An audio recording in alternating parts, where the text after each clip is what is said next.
Sometimes, your soul starts to whisper before your life even changes. You feel things shifting, even when nothing on the outside has moved. That's not coincidence. That's Allah preparing you. In this video, we'll explore 10 subtle signs that your Lord may be guiding you into a new season of growth, mercy, and transformation. If your heart has felt restless lately, this message might be exactly what you needed to hear. There comes a moment when everything around you feels the same, yet nothing feels right anymore. The people, the conversations, the places you used to find joy in, they now echo with a strange emptiness. It's not that the world has changed, but something inside you has. That discomfort, that silent ache, isn't confusion. It's a sign. It's your soul sensing that your time in this chapter is coming to an end. You try to stay where you've always been, but the peace you once knew no longer meets you there. It feels like you're being gently pulled out of your old skin, like a tree shedding its leaves in autumn. And in that strange in-between, where you're no longer who you were, but not yet who you're becoming, there's a sacred wisdom at work. Allah doesn't allow discomfort without purpose. He unsettles you not to punish, but to prepare. He disturbs your comfort to stir your awakening. The more you resist, the heavier it becomes. But the moment you surrender, you realize it was mercy disguised as disruption. The Quran reminds us of this gentle transition of hearts.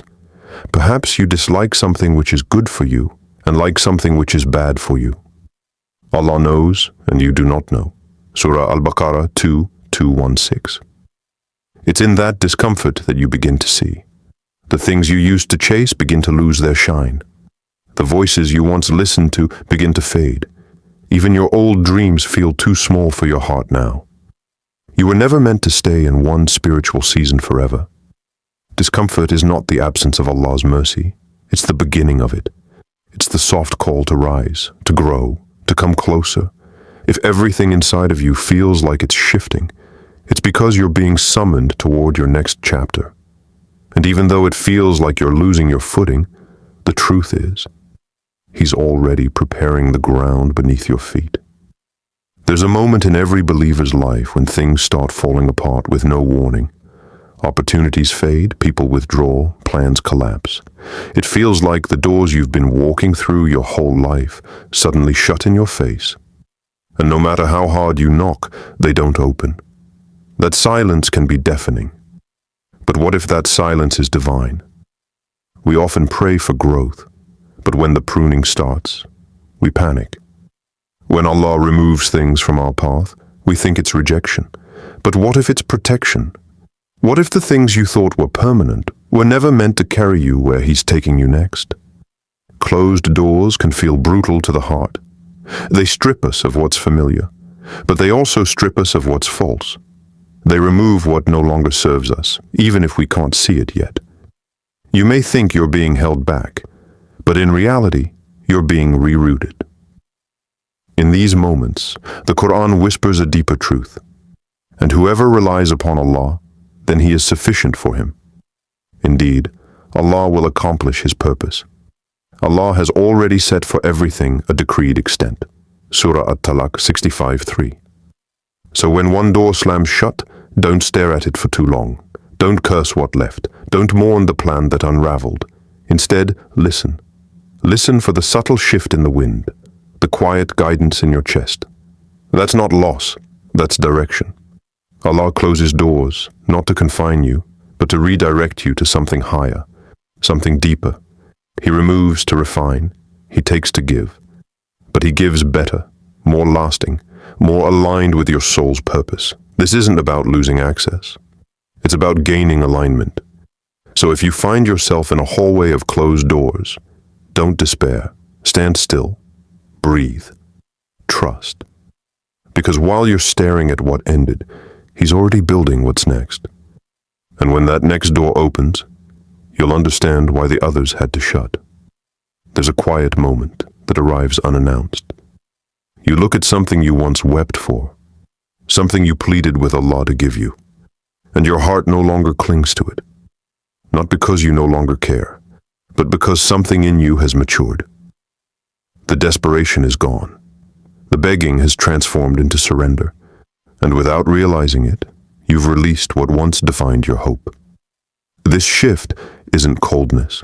It's not apathy. It's growth. It's clarity. You realize that not everything you asked for was meant to stay. Some things were answers only for a season. Others were lessons dressed as blessings. What you wanted then was tied to who you were then. But you are not the same. Your du'as once came from fear, loneliness, need. Now they rise from trust. That's the quiet power of transformation.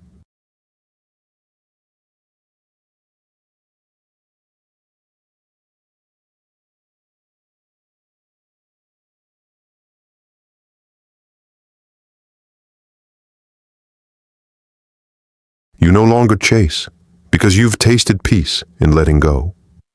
You're not angry at Allah for not giving you what you wanted. You're grateful He gave you what you needed, even if it came wrapped in silence. The Quran reflects this beautiful unfolding. But perhaps you hate a thing, and it is good for you. And perhaps you love a thing, and it is bad for you. And Allah knows, while you know not.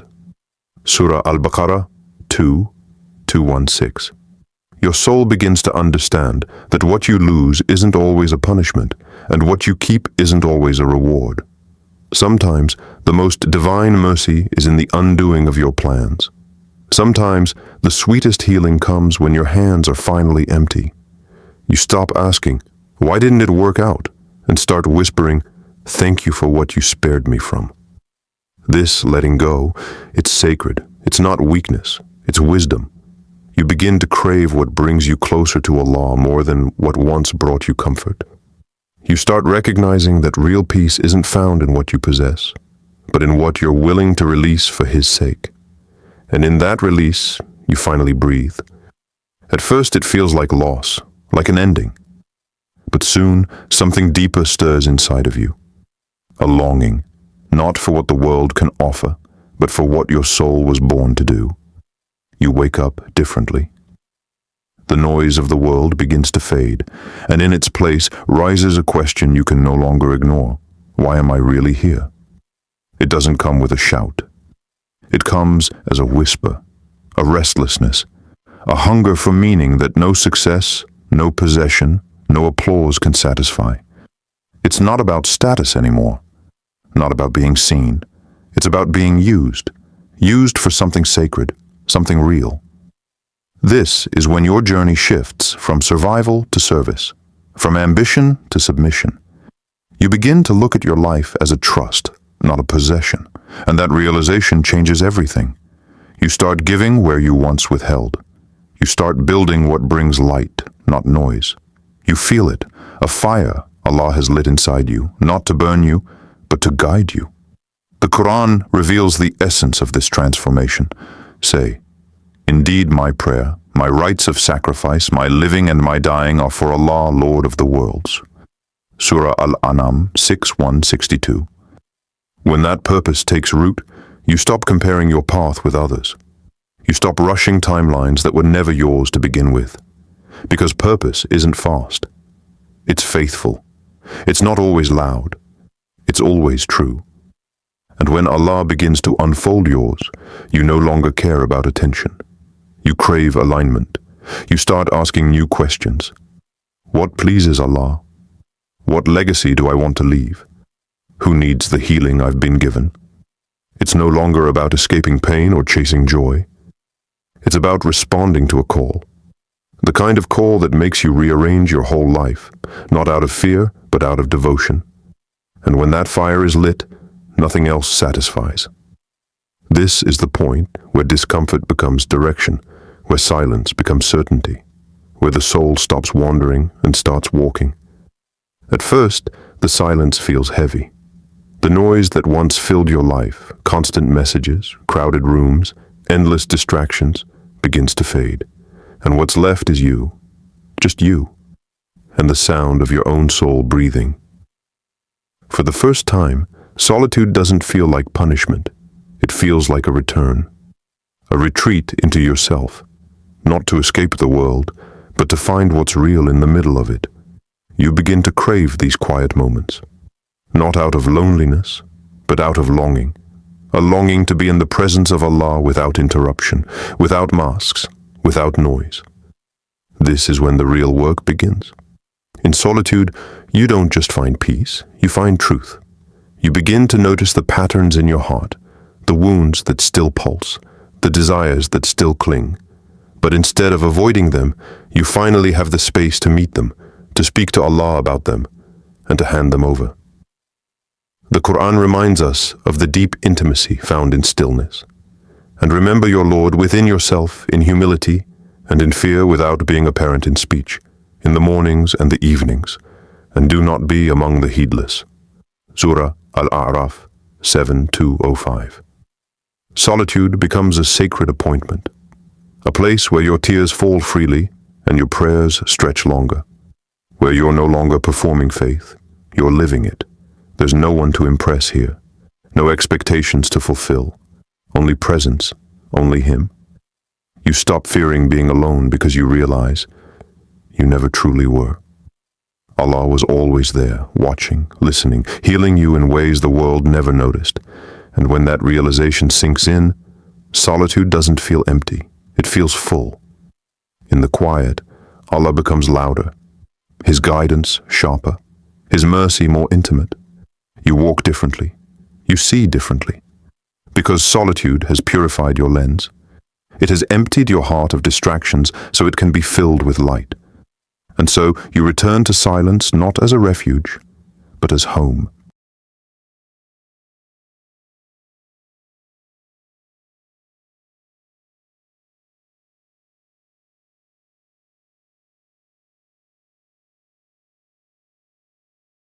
There comes a day when the world stops sparkling like it used to, not because it's changed, but because you have. The same things that once excited you, once filled your thoughts and stirred your desires, now feel distant, hollow, temporary. It's not sadness, it's not depression, it's awakening. You begin to see things as they are, fleeting, fragile, and fading. Wealth begins to look like a test, beauty like a brief season, status like dust in the wind. You smile at the world, not because you've mastered it, but because you've finally stopped needing it to define you. You start walking through life like a traveler, light, detached, focused. Your heart no longer anchors to the next milestone or the next possession. It begins to yearn for what doesn't end, what doesn't break, what doesn't decay. The Quran offers this reminder, clear and soul-shifting. Know that the life of this world is but amusement and diversion and adornment and boasting among you and competition in increase of wealth and children. But what is with Allah is better and more lasting. Surah Al-Hadid 57:20. And suddenly you no longer feel behind for not having what others have. You don't envy the houses, the titles, the applause, because you've tasted something they haven't: freedom. The freedom of a heart no longer owned by dunya. A heart that doesn't panic over what's missing, because it's anchored in what's eternal. You begin to trade your dreams, not for smaller ones, but for deeper ones. You dream of a clean heart, of a quiet grave, of a scroll of deeds that pleases the one who sees you in secret. You dream of Jannah, not as an escape, but as your destination. Your prayers change, your goals shift, your schedule empties, not because you've lost ambition, but because your ambition has been purified.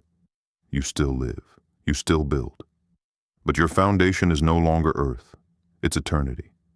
And every day the dunya clings a little less, and the akhirah calls a little more. Not all changes are loud. Some happen softly, like the way your heart starts yearning for a different kind of company. People who don't just entertain your time, but elevate your soul. People who remind you of Allah without even trying, because He's woven into the way they live, speak, and pray. Suddenly, the conversations that once fascinated you now feel empty. The laughter that once echoed through the night starts to fade.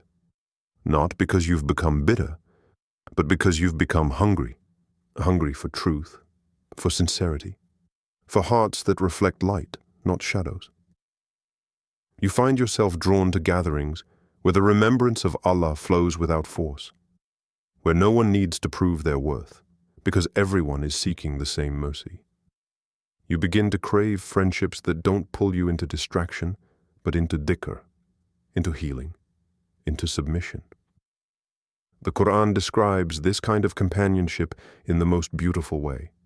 And keep yourself patient with those who call upon their Lord morning and evening, seeking His countenance. And do not turn your eyes away from them, desiring the adornments of worldly life. Surah Al-Kahf 18:28. In the presence of these souls, you don't feel the need to impress. You feel the need to improve. You talk about prayer like it's water. You speak of struggles not to gossip, but to grow. You remind each other of death, not out of fear, but out of love for what comes after. And when you part ways, you feel fuller, closer, calmer, because hearts that remember Allah together never truly separate. They are tied by something deeper than conversation, by divine connection. This shift in companionship isn't accidental. It's a sign, a mercy, a form of protection. Because Allah knows that faith doesn't just live in isolation. It is nurtured in circles of sincerity, in souls that ignite each other's light. So when He draws you to those people, keep them close. They are not your crowd. They are your cure. You didn't plan this. You didn't ask for the timing to change, for the people to fade, for the rhythm of your life to slow down or speed up. But it did. One day you wake up and realize your life feels like it's being rearranged, without you doing the rearranging. Doors you were sure would stay open suddenly close. Paths you never considered before now feel unavoidable. The people who once stood at the center of your world slowly step aside. But strangely, instead of panic, you feel guided.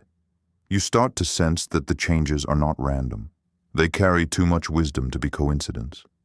It's as though Allah is taking apart the old framework of your life, not to punish you, but to rebuild you.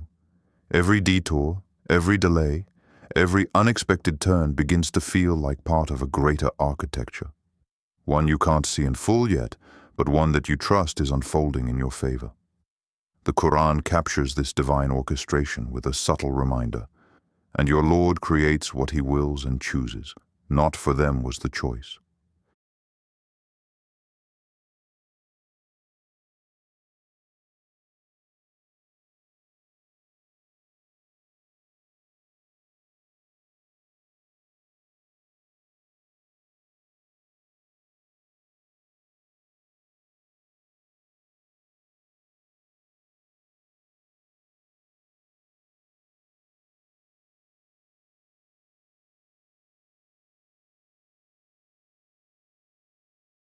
Exalted is Allah and high above what they associate with Him.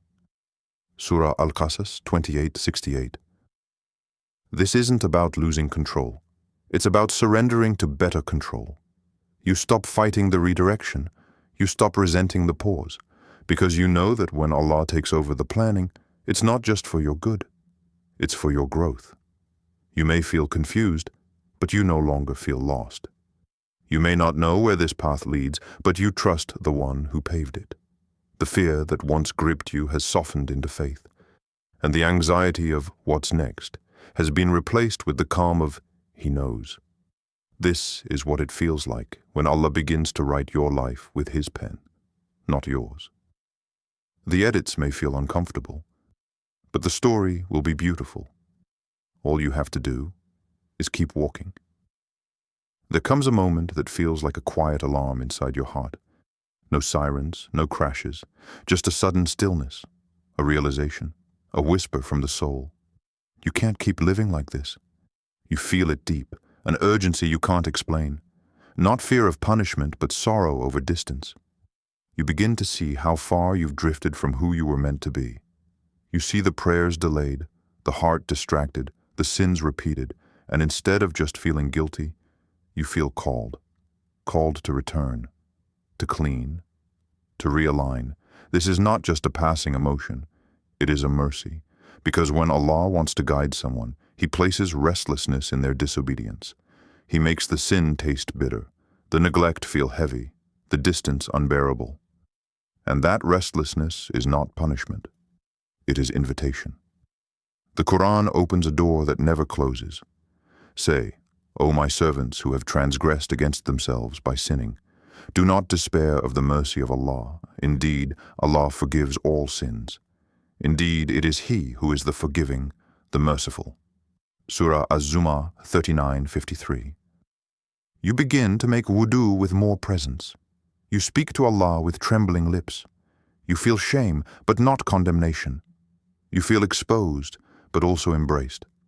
For the first time in a long time, your sujood feels like coming home, not because you've been perfect, but because you've finally returned. You may not know how to fix everything. You may not even know where to start. But that first honest astaghfirullah, that one tear shed in secret, is enough to move the throne of the most merciful. Your timeline no longer begins from your past mistakes. It begins from your turning point, and you realize, this urgency to repent isn't a sign that you're failing. It's a sign that Allah hasn't given up on you, so you don't wait until you've cleaned up. You go to Him messy, broken, flawed, because you finally understand. He is not asking for perfection. He is asking for return. It doesn't mean your world becomes perfect. It doesn't mean life gets easier. In fact, when Allah begins guiding you to a new season, the winds often pick up. Tests arrive. Relationships are strained. Old comforts fall apart. You feel like you're walking through a storm, but somehow you're calm. It's strange. The kind of strange that feels sacred. Your mind doesn't have all the answers. Your heart still hurts sometimes. Your plans haven't all unfolded. But the fear is gone. The panic has settled. You feel something that can only be described as stillness. Not because your circumstances changed, but because you have. You've begun to trust in something greater than logic. You no longer need to understand everything to feel secure. You no longer chase the illusion of control. Because now you believe, not just in Allah's power, but in His wisdom. And in the eye of your personal storm, the Quran sends down rain for your heart. He it is who sent down tranquility into the hearts of the believers, that they may add faith to their faith. Surah Al-Fath 48:4. This tranquility isn't passive. It's powerful. It's the kind of calm that allows you to sleep peacefully even when you don't know what tomorrow holds. The kind that allows you to smile while your soul is still in recovery. The kind that whispers to your chest, He is with you. And this is the final sign. Because when Allah leads you into a new season, He doesn't just change your direction. He changes your internal weather. The storm doesn't disappear, but the fear does. You begin to walk with a steady soul. You cry, but with trust.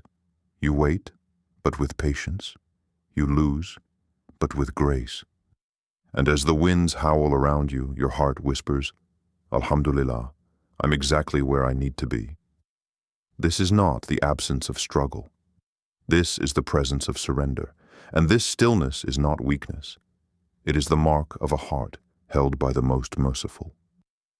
If you've recognized even one of these signs in your life, know that Allah is gently calling you forward, not to overwhelm you, but to elevate you. The journey may not be easy, but it will always be worth it if it leads you back to Him. Let us end with a short dua. O Allah, guide our hearts when they waver.